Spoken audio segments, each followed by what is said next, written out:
Blocking really provides a nice finish. It can even out any tension issues that you might be having.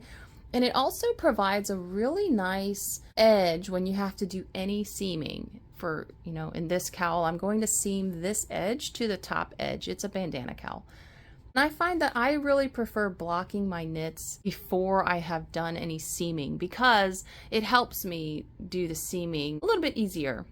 In this case, I've got a cowl that I've just finished knitting, and all I've done is pinned it out. I have some 1.5-inch quilting pins, and I just use that to pin out my knitting. And I always do it dry. I always pin out my knitting when it's dry. I just find that it's a lot easier to handle rather than a sopping wet knitted piece and then I'm trying to pin it out to the measurements it needs to be.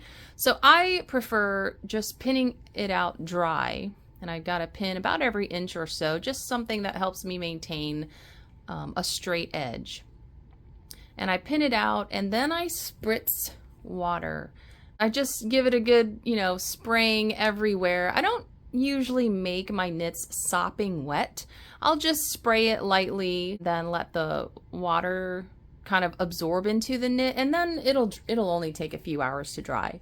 The other way that I block my knits is with a handheld steamer.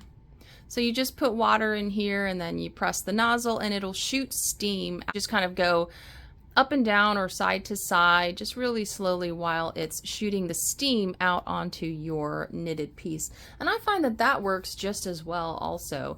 And then once the knitting has dried, once it's completely dried, I will remove the pins. And so I'm going to remove this and then seam the edges. And that's about it. That's all there is to it. It doesn't take very long to do, and it really can provide a nice finish and make it easier for you to do any seaming that has to be done.